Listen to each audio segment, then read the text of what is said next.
సభ్యులు, శాసన మండలి సభ్యులు, కార్పొరేటర్లకు అందరికీ, వివిధ పార్టీల కార్పొరేటర్లకు, అధికారులకు అందరికీ నమస్కారాలు.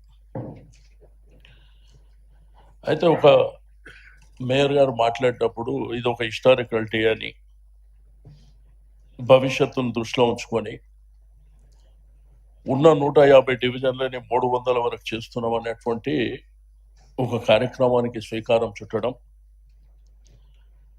దీంట్లో ప్రభుత్వం మంచి కార్యక్రమం చేసినప్పుడు మాకు ఎటువంటి అభ్యంతరం ఏమి ఉండదు.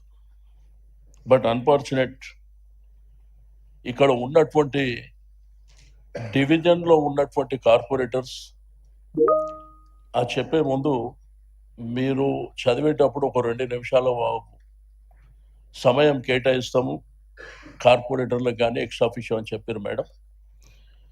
ఒక 15 నుంచి 20 నిమిషాలు వాళ్ళకి అవకాశం ఇవ్వాలి.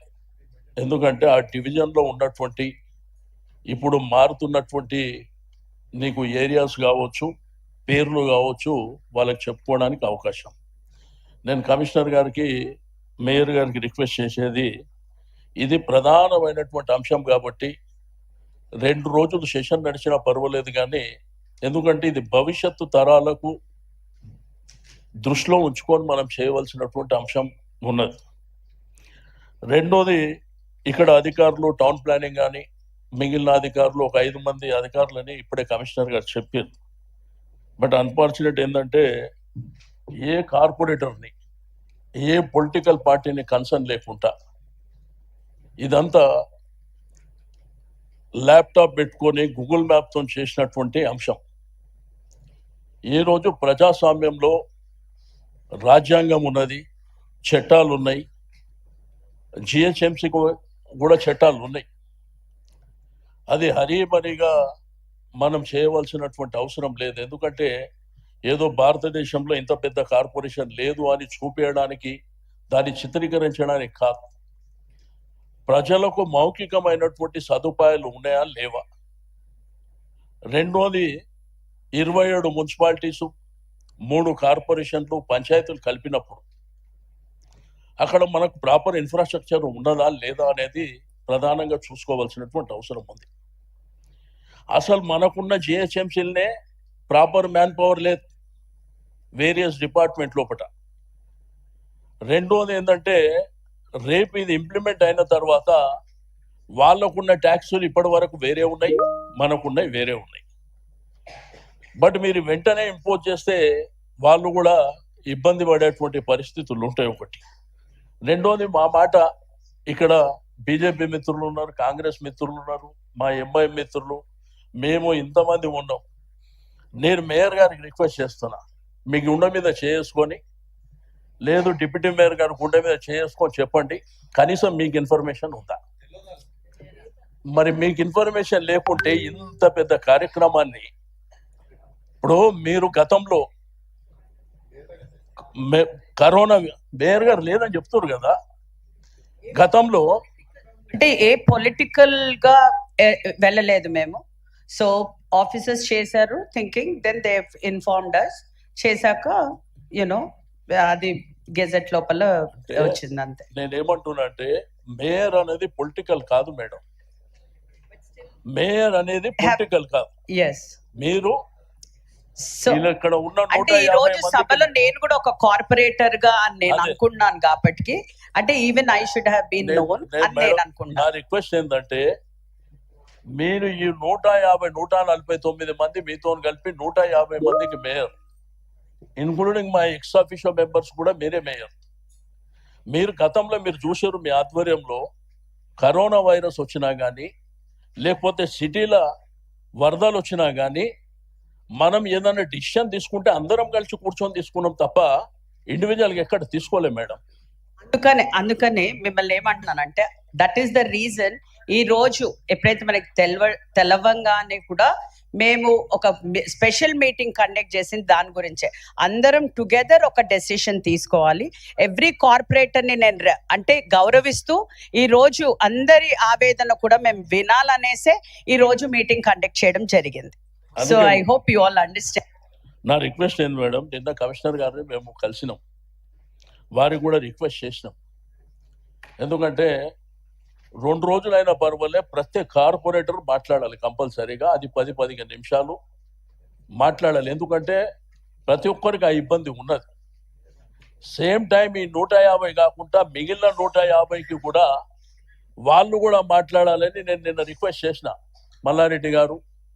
మరి అదే విధంగా ఇక్కడ ఇబ్రాహీంపట్నం కానివ్వండి, ఇక్కడ చేవెళ్ళ కానివ్వండి. ఎందుకంటే వాళ్ళకు కూడా రిప్రజెంట్ చేసిన వాళ్ళు వాళ్ళ టర్మ్ అయిపోయింది కాబట్టి కనీసం ఎమ్మెల్యేలు ఎంపీస్ ఉన్నారు కాబట్టి వాళ్ళనన్నా అంటే వారిని కూడా ఇన్వైట్ చేసారు, సంతోషం. ఒక్క మేడ్చల్ నియోజకవర్గంలో మేడం మీకు తెలియంది కాదు, 3 కార్పొరేషన్లు, 7 మున్సిపాలిటీస్. రెండోది ఓటింగ్ కూడా ప్రపోర్షనేట్గా లేదు. ఒక దగ్గర 18,000 ఉంటే రెండో దగ్గర 57,000 ఉన్నాయి, 70,000 ఉన్నాయి. ప్రపోర్షనేట్గా వేరియేషన్ ఎంత ఉండాలి? 5% వేరియేషన్ ఉండాలి. రెండోది ఉస్మానియా యూనివర్సిటీ పక్కన బాగ్లింగంపల్లి ఉంది మేడం. అది ఒరిజినల్ గా మేము చిన్నగా ఉన్నప్పటి నుంచి ఇప్పటి వరకు అది బాగ్లింగంపల్లి, బాగంబర్పేట్.